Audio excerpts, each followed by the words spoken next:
목차는 문제 제기, 강력을 축소시킨 동북아 역사재단, 동북아 역사재단이 재간행하고 있는 그 지도집에 대한 비판, 또 간도 문제에 대한 재단의 그 입장에 대한 비판, 그리고 결론 부분 마치도록 이렇게 하겠습니다.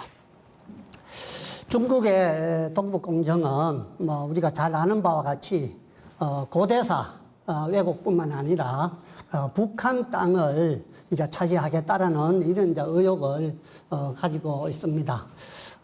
과거로 본다라면 이제 고구려와 발해 영역을 자국의 영토에 포함하는 것이요.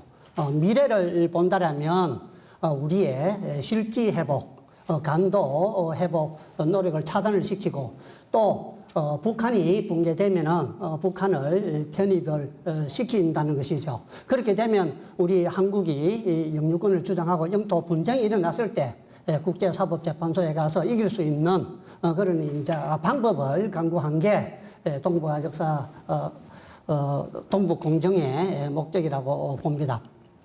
그래서 중국의 동북공정의 본질은 과거가 아닌 미래 강력에 대한 국가 전략 차원에서 이루어지는 아주 조직적인 역사 왜곡 프로젝트다, 이렇게 말씀을 드릴 수 있겠습니다.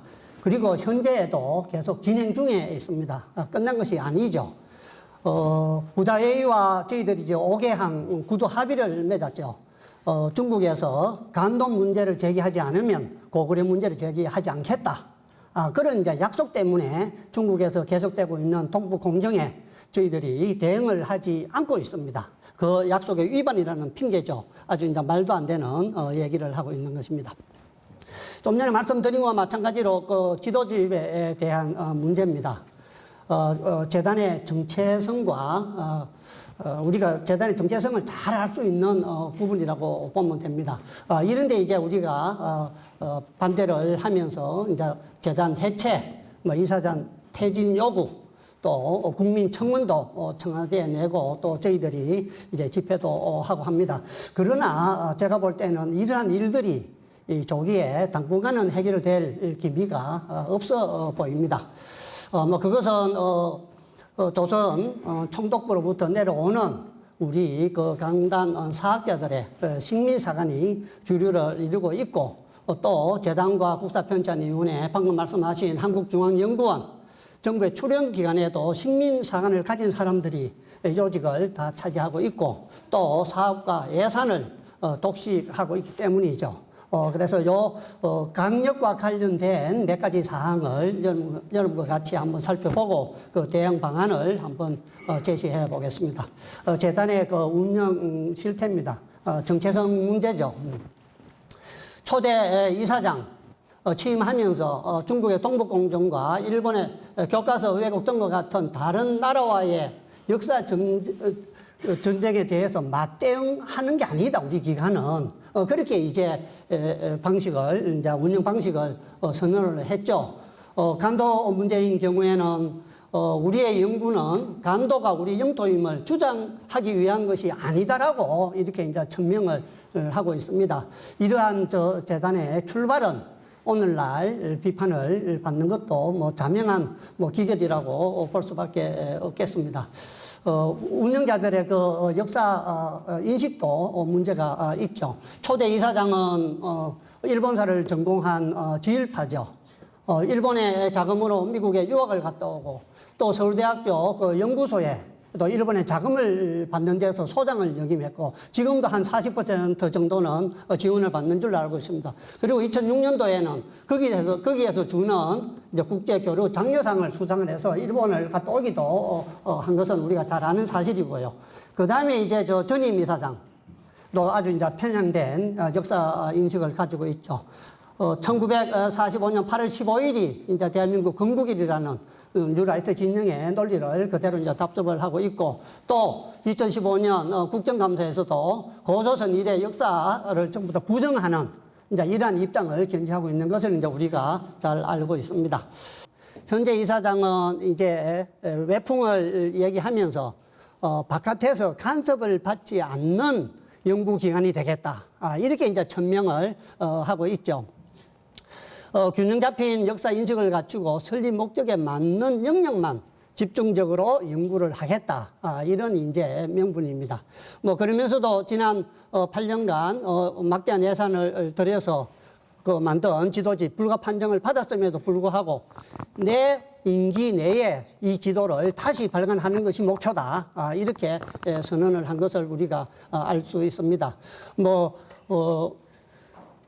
설립 취지와 맞게끔 이론과 논리를 개발해서 대응을 하는 게 아니고 그 중국의 동북공정과 일본의 역사 왜곡을 두둔하는 이런 일만 하고 있다고 보는 게 맞겠습니다.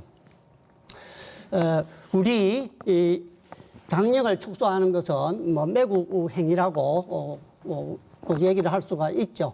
그래서 이러한 재단의 정체성이라든지 운영 방안이라든지 또 책임자의 역사 의식을 볼 때 이것은 역사 왜곡을 인정을 하고 식민 상한을 개선하겠다는 그런 걸로밖에 설명을 할 수밖에 없을 것 같습니다. 국가의 이익은 상관없이 자기들 친일파나 언론이나 신진 학자들의 그 카르텔을 형성을 해서 자기들 개인의 이익만 추구하고 있다. 고구려 발해국의 강력과 간도 영유권조차도 부정을 하고 있는 것을 우리가 알 수 있습니다. 북한과 남한 학자들의 모든 주장이라든지 또 논문이라든지 이런 것들은 전부 다 배척을 다 하고 스스로 우리의 강력을 축소시키고 있는 것을 이제 우리가 알 수 있습니다. 그것은 명분은 간단합니다. 그들과 교류를 확대한다라는 그 운영 방침에 의해서 그렇게 하고 있다고 보면 되겠습니다. 이것은 중국과 일본의 주장을 대변해주는 매국 행위가 틀림없습니다.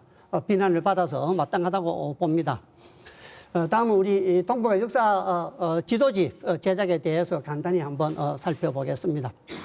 주류 학계의 친일 사관과 식민 사관을 그대로 반영했다고 보면 되겠습니다. 첫 번째가 독도를 신라부터 대한제국 때까지 일관되게 표시를 하고 있고, 중국이 주장하는 한사군은 한반도 북부에 표시하고 4세기 지도에도 신라와 백제의 가야를 그리지 않았고, 대한제국의 강력에서 간도를 삭제했고, 우리 강력을 함경도 원산까지로 축소를 시킨 것을 알 수 있습니다. 이것은 국민을 기만하는, 우롱하는 행위라고밖에 볼 수 없습니다. 거기에 대해서 이제 저희들이 여러 가지 이제 반박을 하고 있는데, 독도 표기 누락 문제입니다. 이것은 이제 빠뜨린 것은 실수라고 얘기를 합니다만은 제가 볼 때는 실수가 아니고, 독도를 지도에 그리는 기술이 없어서 못 그리는 것 같습니다. 처음에 이 지도를 그릴 때도 보면은 많은 정보들 중에서 하나하나 제거해 나가는 방법으로 지도를 그리게 되는데, 디지털 지도 제작 과정이 그렇습니다. 그런데 그걸 갖다가 지우다 보니까 그것만 남겨놓고 지울 방법이 없어요. 그런데 지금 다시 그걸 그리려고 해도 그리 넣을 기술이 없는 겁니다. 아마 그래서 그리 넣지 못하는 거 아닌가 이런 생각도 들고요. 그 다음에 그리 넣지 않기로 아마 방침을 정한 것 같습니다. 방침이 없었다라면 어떤 방법으로든지 그리 넣겠죠. 외부에 위탁을 해서라도. 그런데 기술도 없거니와 또 그리지 않기로 방침을 정하지 않았나 이런 생각이 듭니다. 그래서 실제 그런 일들이 일어나고 있는지 논문이나 자료나 그 사람들 행동에 대해서 한번 조사를 한번 해봐야 되겠습니다. 실제 그런지. 그리고 한사군의 위치를 북한 지역에 표시한 문제입니다. 더더구나 이제 조조의 위나라가 경기도까지 차지했다는 그런 내용들은 아주 말도 안 되는 소리입니다. 이거는 북한 땅을 그대로 중국에 넘겨주겠다는 얘기와 똑같다라고 볼 수 있겠습니다. 그래서 중국이 주장하는 북한 지역은 고대의 중국의 땅이었다. 이 주장에 동조를 하고 있는 걸로밖에 의심을 할 수밖에 없습니다. 상고사기 초기기로 불진원과 임나 일본붓을 추정하는 문제입니다. 이것도 저희들이 볼 때는 우리 미개한 한반도 남부를 조선 총독부가 임나 본붓을 주장했다는 것을 이제 빌미를 제공해주는 뭐 이러한 내용으로밖에 볼 수 없겠습니다. 그 다음에 이제 중요한 문제가 고려의 북쪽 국경과 대한제국의 강력 축소 문제입니다. 뭐 고려사나 조선왕조실록에 모든 기록에 보면은 고려의 국경이 이제 두만강에서 688리 700리라고 얘기하죠. 거기 이제 공원님 선출령에 고려 지경 국경비를 세운 그 지점이 국경이 틀림없고 철령이 국경이 틀림없는데도 불구하고 이렇게 왜곡한 것은 조선 총독부의 논리를 그대로 인정을 하고 따르고 또 우리의 독립사를 그대로 다 부정하는 그리고 또 간도의 존재조차도 부정하는 이런 내용으로밖에 볼 수가 없다 하겠습니다. 이러한 이유들로 해서 폐기 처분한 이 지도를 자기 임기 내에 다시 만들겠다고 하는 것은 제가 볼 때는 이런 문제를 해결을 해서 다시 재발행하겠다는 얘기가 아니고 계속 그대로 밀고 나가겠다 이런 얘기로 보여집니다. 만약에 그대로 사업을 계속 밀고 나가겠다라면 뭐 당연히 이 사업을 중단을 시키고 또 책임자 처벌을 요구해야 될 걸로 이렇게 봅니다. 다음에 이제 간도 문제입니다. 간도 문제의 역사를 한번 살펴보면은 아주 간단히 살펴보겠습니다. 1627년도에 강도 해명을 맺어서 유조 변책선을 설치를 하고 그 이동은 봉금을 시켰습니다. 그리고 나서 국경에 아무런 문제가 없었죠. 그러자 이제 1712년도에 강희제가 목곡동을 파견을 해서 백두산 정계비를 설치를 합니다. 그래서 서쪽은 압록이요 동쪽은 토문으로 국경선을 결정을 하죠.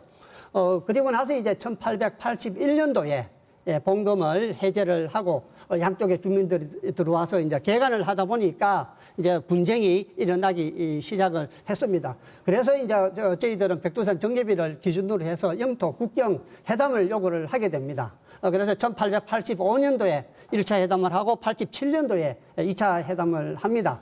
그래서 1차 회담에서는 동이 토문을 저희들은 송화강, 토문강원에서 송화강 흑룡강으로 가는 게 토문이라고 얘기를 하고 중국은 두만강이 토문이라고 해서 결렬이 됩니다. 2차 회담에서는 두만강은 인정을 하되 두만강으로 흘러 들어가는 정원이 세 갈래가 있는데 저희들은 최고 북쪽, 중국 쪽은 최고 남쪽을 주장하는 바람에 결렬이 됩니다. 그러자 1888년 4월 28일 날 위안스카이가 저희들 외무독판 조병직에게 공문을 보냅니다. 1887년도 국경회담에서 결론을 내지 못했으니까 다음에 다시 나를 잡아서 국경회담을 하자. 이렇게 공문을 받았습니다만은 그 이후에 일본이 1905년도에 을사늑약을 맺고 간도 협약으로 해서 간도를 중국에 넘겨주게 되는 것입니다.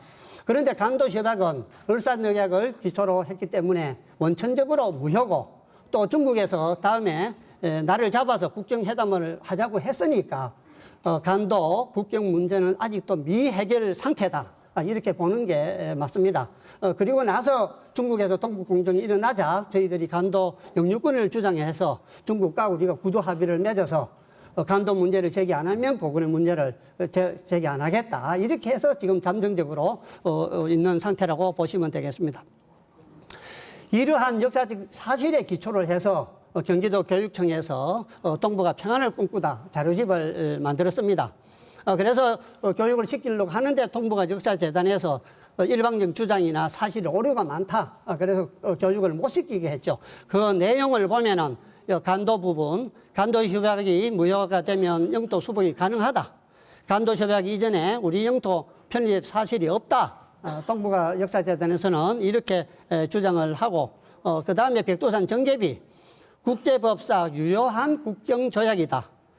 그런데 동북아 역사재단에서는 국제법적 인식 전이라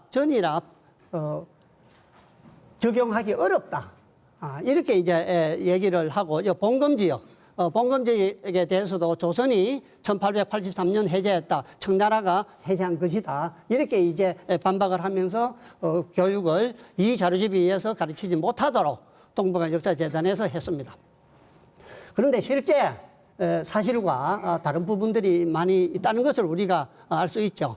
자료집은 간도 협약이 사실상 무효이고 간도는 한국의 영토임을 증명하기 위해 백두산 정제비를 국제법상 유효한 국경조약으로 서술을 했는데 동북아 역사재단에서는 그렇지 않다는 거죠.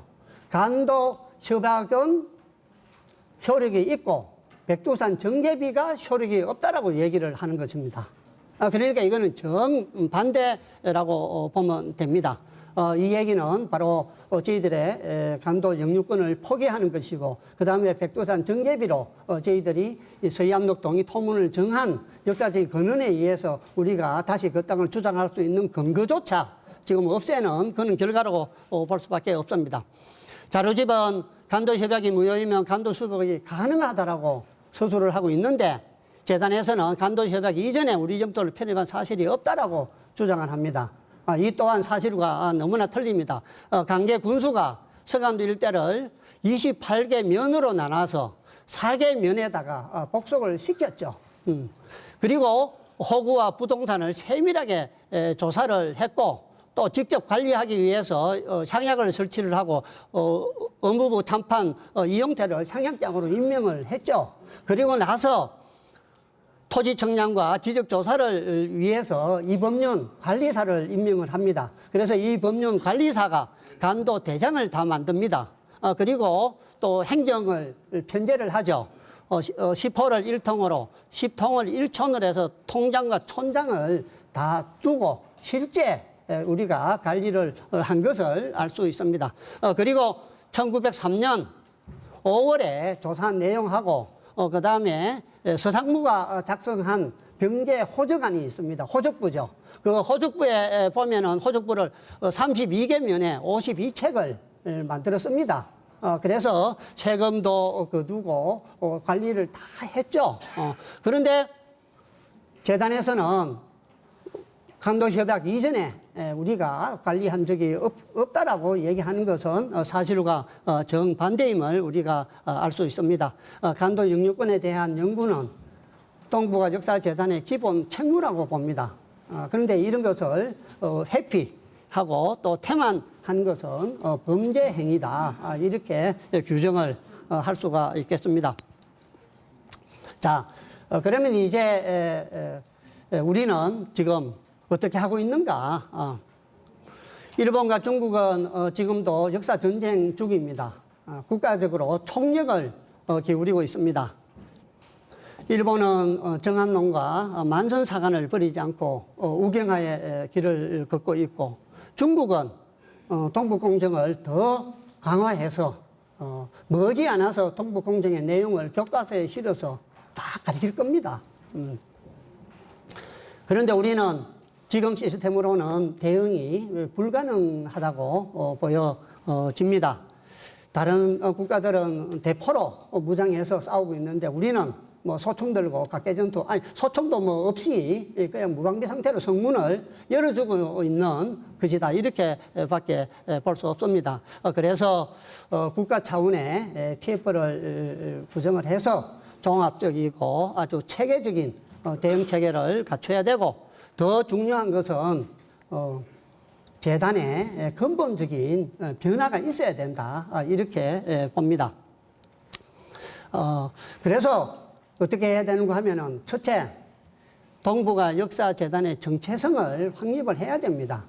그냥 대응하는 기관, 그냥 연구하는 기관이 아니고 국가 차원에서 전략을 수립을 하고 그리고 또 중국과 맞서서 일본과 맞서서 이길 수 있는 그러한 시스템을 갖춰야 된다고 봅니다.